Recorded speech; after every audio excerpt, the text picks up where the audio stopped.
agricultura orgánica, tanto desde el punto de vista de pesticidas como de nutrición.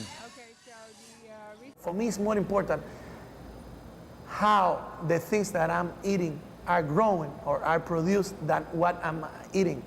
So if a vegan eats these heavily pesticide polluted vegetables, he's not doing much. El hecho de empezar a utilizar materia orgánica empiezan a aparecer microorganismos y paulatinamente se va aumentando de acuerdo a los niveles de, por supuesto, sistemáticamente, porque si lo dejas de hacer vuelve a lo mismo, ¿no? Cuba's new agriculture uses a variety of soil-enhancing alternatives to rebuild and maintain the soil: crop rotation, composting, and green manure, which is a process of plowing young vegetation into the soil. Many tons of organic compost are produced, using kitchen scraps, rice hulls, and other organic matter. Worm humus is made in long troughs, where worms are fed organic waste products. This makes a richer fertilizer than regular compost. Una tonelada de humo de lombriz equivale a 6 de materia orgánica. Today, 80% of Cuba's agricultural production is organic. The lack of fuel drove us to use less machinery, to go to smaller farms, to combine different crops in one small piece of land, preventing pest spreading. If you have 1 million plants of corn, you will have 1 million bugs that eats only corn, and you have a pest. We developed many biopesticides and many biofertilizers. Today we are even exporting to Central American countries and other Latin American countries. We are exporting biopesticides and biofertilizers. Remember, Cuba has one advantage. If the population of Cuba is 2% of the population in Latin America, Cuba has 11% of all the scientists in Latin America. It's difficult to grow certain crops in Cuba's heat, so farmers use a variety of mesh covers to cut the sun's rays. We can extend the season and just using something as simple as putting a fabric, a porous fabric over a simple structure that you can remove when a hurricane is coming and you can build again. It's very simple, and this fabric also allows you to control the pest because you not only reduce the radiation and the heat, but you also reduce the number of bugs entering into the area. In the 80s, in Cuba, were used 21,000 tons of pesticides, chemical pesticides. Now, it's 1,000. We are using 21 times less pesticides. This is good for the environment, this is good for the health, and this is also good for the soil. Cuba uses crop interplanting to reduce the need for pesticides and make their agriculture more sustainable. Nobody fertilizes a forest, and nobody irrigates a forest. The forest do by itself. So if you are able to create like something like a food forest, your main effort is like pick the fruits and pick the products. And so in that way, the effort is less. You work hard in the very beginning, but once the system is established, you work a lot less. It's what we call lazy people agriculture, but it's because you are working with nature, not against nature. These people in the conventional system work against the nature. Arriba! One of the good sides of the crisis was to go back to oxen, to use animal. Not only that they save fuel, they do not compact the soil the way the tractor does. They exert less pressure, and even the legs of the oxen remove the earth. Older farmers who still remembered how to grow and train oxen were set up in training schools. In a little over a year, most cooperatives had someone trained, and the process of raising thousands of oxen had begun. A pair of oxen is not the same as a tractor. A man can work 8 hours in a tractor, you have conditioned air and a CD player, but you cannot work for those hours because oxen just go in the floor, they say that's it, you know. But you need also to train those people and train the oxen as well. So it was necessary a result of a change of mind, the change of scale. And it was a big effort, but how much money they save in fuel, how much money they save in parts, how much money they save in tractors. But I should say, how much money is the pollution of these tractors? It has to be analyzed from several approaches. They did it because they have to. But from a few years point of view, there are many benefits.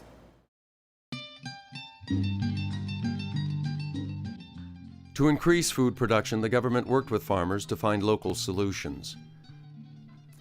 The result was smaller farms and cooperatives with a high degree of privatization and autonomy. 40% of the large state farms were divided into privately owned cooperatives. Tens of thousands of acres of land were leased rent-free to small farmers. Decision-making was localized with fewer state regulations. 2 requirements. You grow things there. If you don't grow things there, we take you the place away from you and give it to somebody else. And second, that the land is delivered to you in usufruct. Usufruct is an old Roman word that means that you can use the land without paying taxes or without paying for it. But if this land is needed for another purpose, it can be like you have to give it back to the government. These smaller farms and cooperatives were better able to use the new sustainable practices vital for growing food organically. 12 to 50% of the total arable land is in private hands in Cuba. So these are the private farmers. They are by far the highest production per acre and per person.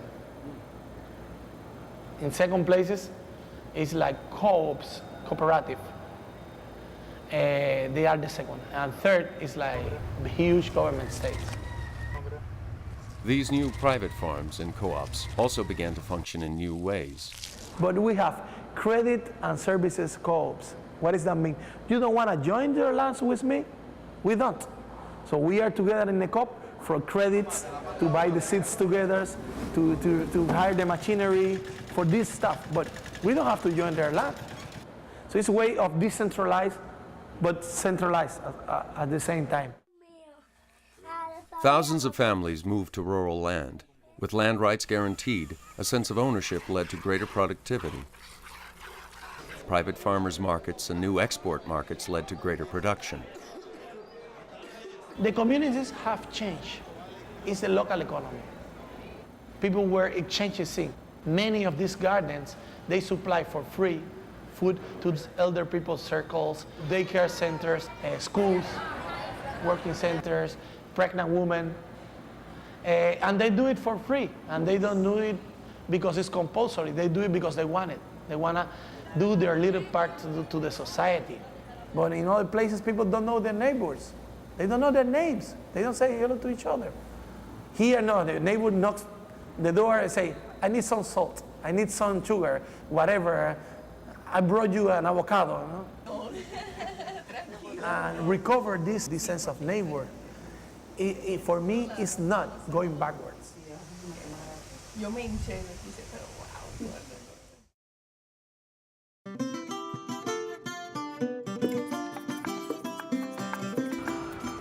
Without oil for transportation, Cuba's educational system was threatened.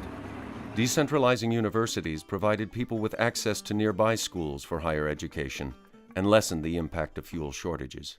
The example of the universities now that to put in every municipality also, because in my opinion, transportation and housing is right now the biggest problem in Cuba, because this depends more on oil. This large building was the most exclusive school in Cuba, the Sacré-Cœur, but today is the University of Medical Sciences.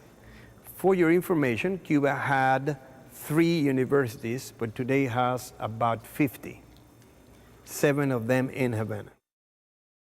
Medical clinics and schools are available throughout Cuba. During the crisis, the Cuban government continued supplying its citizens with free health care and education. Very different from what happens worldwide when there's an economic crisis. The first thing they do is cut down on social services. This was not the case. Doctors, nurses, and social workers live within the neighborhoods where they work, part of the social fabric of the community. Cuba's free medical care helped them in the crisis. In spite of the hardships, they maintained a lifespan and infant mortality rate roughly equal to that in the U.S., even though the average Cuban consumes less than 1/8 the energy of the average American. Overall, the economic crisis improved Cubans' health. Increased walking and biking reduced diabetes and the number of heart attacks and strokes. The Cuban diet changed.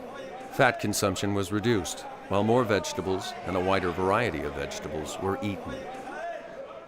Before, Cubans didn't eat that much vegetables because they eat more tubers, for example, cassava, taro, potato, but rice and beans and pork meat was basic, the basic diet, no? The national food or whatever.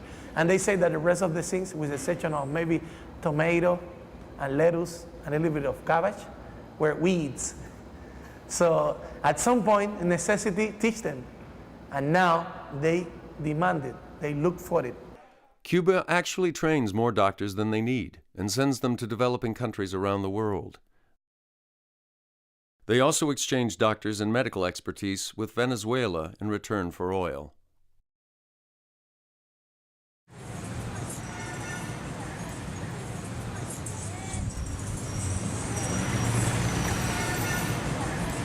When I look at other countries, developed countries, everything goes around making the automobile more efficient.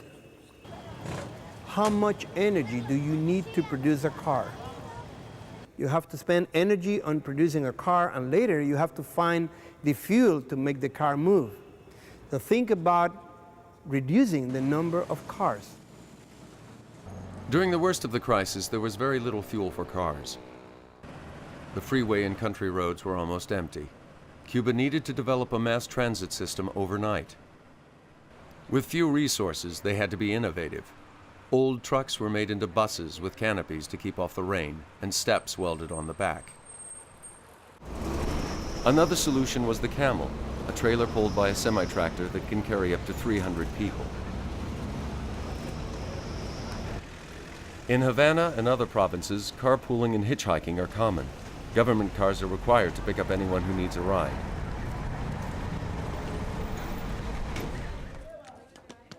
The loss of fuel for transportation also affected small towns and cities. There, people turned to horses and mules for transportation.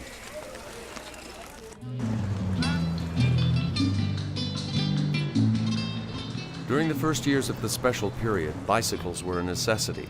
This was not easy for Cubans who had been used to cars and buses. It requires more consciousness and more awareness about the use of the bicycle, that the bicycle is not something that we have to use because we don't have fuel or we don't have buses in the city. The question is that the bicycle never contaminates, it's more healthy, and for short distances, it's very practical. But if you have to move 20 kilometers a day, back and forth, 40 kilometers a day in a Chinese bicycle, no gears, all steel, after 5 years, you hate it. And that was what happened in Cuba. Like at some point when there are a little bit more camels and buses, people just quit because they were sick of it. One day people start thinking about the end of the car. There will be an era, a moment in the life. So one day the car appeared and one day the car will disappear. The car will be something that we will remember as a moment in the development of the mankind.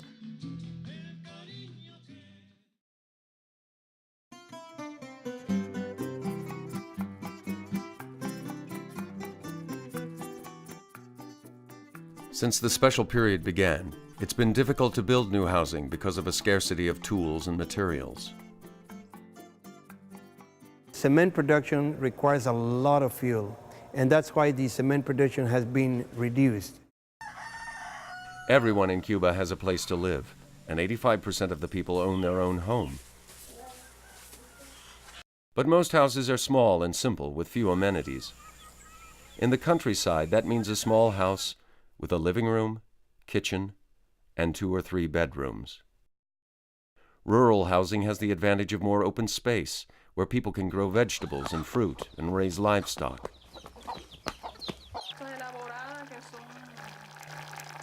Todo lo que va vamos a almorzar ahora es de nuestro huerto, menos el arroz, los frijoles, el cerdo, las lechugas, todos nosotros lo sembramos y criamos en nuestro huerto.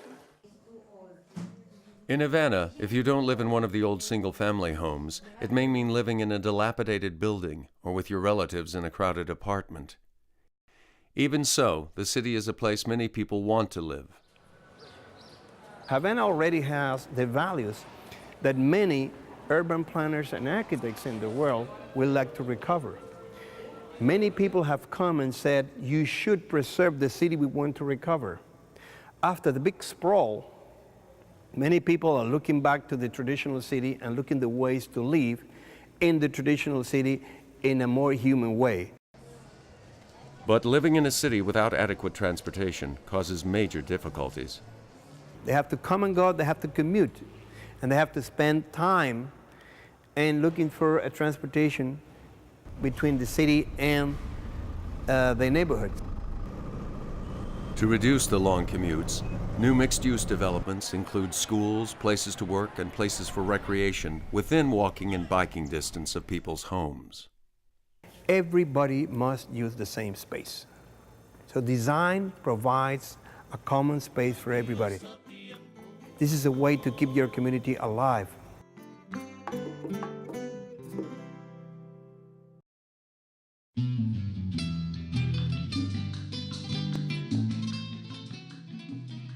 At the start of this special period, 95% of Cubans were connected to the national electric grid. The other 5% lived in remote areas. Photovoltaic and wind energy are too expensive to meet much of Cuba's energy needs. But for areas not connected to the grid, small-scale wind and hydro systems, as well as solar panels, are used. Priority is given to schools and clinics. Recently, more than 2,000 rural schools were supplied with solar panels to have electricity. It was less costly to give them the solar panels rather than to connect them to the grid. In Los Tumbos, solar panels power the school, clinic, community center, even people's homes. They have the panels up on the roof, and they're recharging the light battery right now, compact fluorescence. They can put this radio on, and this is another panel that's her son's, who lives right there. Small solutions have been developed throughout Cuba, such as using the sun to preheat water. People in Cuba used to shower with heat water. So they use traditional oil or energy, whatever they have, to heat water. So if we can have solar heaters, it's better. But when you obtain the water from the solar heater, it is 60 degrees. You can save the half of the fuel you use to heat the water to boil. Before the crisis, Cuba relied on imported fuel oil to generate electricity. Without this, they had to modify their power plants to burn their poor-quality domestic crude oil. Our crude oil is very a bad thing for environment, but we had no choice. It's a matter of live or die. They also began using crop waste to generate electricity. Sugar mills have been turned into power plants because you mill the sugar and then you have the bagasse. You burn the fibers, you produce heat, and then you produce electricity. So you can turn a sugar mill during the season or after the season into an additional power plant. And right now in Cuba, during the time of harvest, which is about 3 or 4 months during the year, 30% of the energy that's generated in Cuba comes from the renewable source of biomass. So this is what we call the energetic sovereignty. We do not depend on all imports to produce electricity.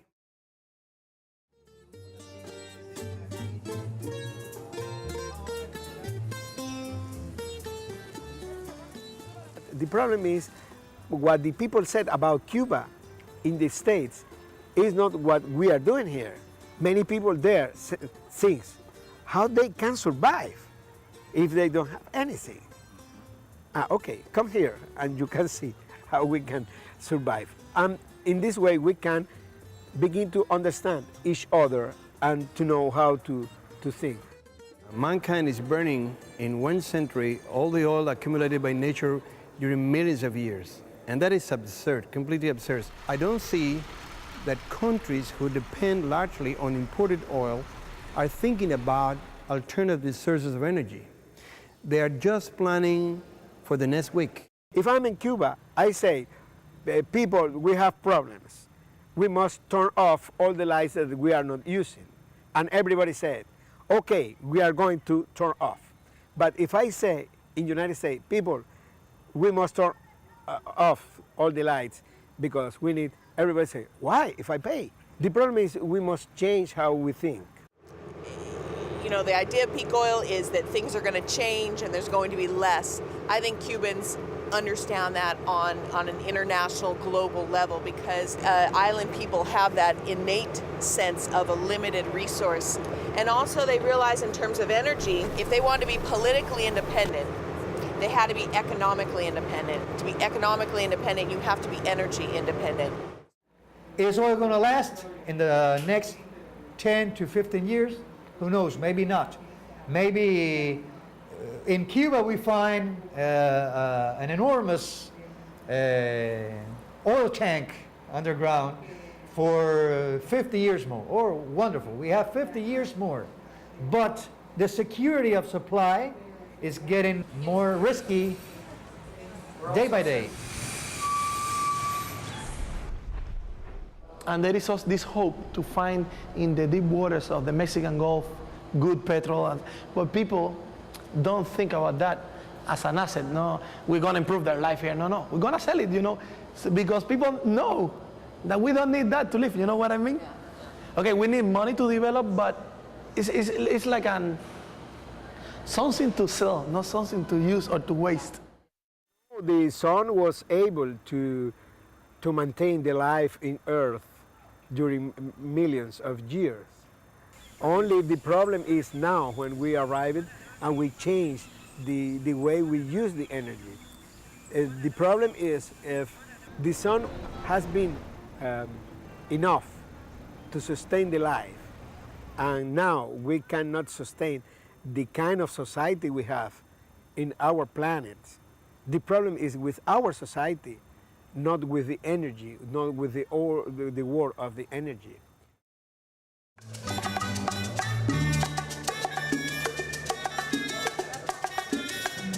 Quisiera darte, mi niña, un viaje a la luna, que todo aquello que anhelas pudiera ser.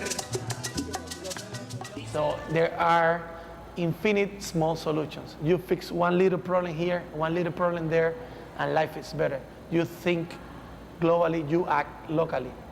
This is very important because otherwise you give the impression of people that this is United Nations, presidents, scientists, and they don't have to do anything, that they will fix the problem. But people have to start from scratch and start to do small things, baby steps. Crises or changes or problems can trigger many of these things, that these are sustainable, alternative, whatever it's called, but it's basically adapting. We are adapting to changes, and that's the success of the human beings.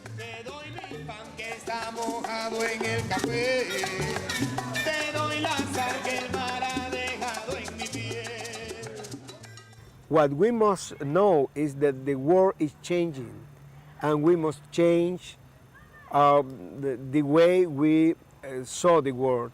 And one of the things we need is more friendship, more love, because we have also only one world. The world is only one, and it's for all of us.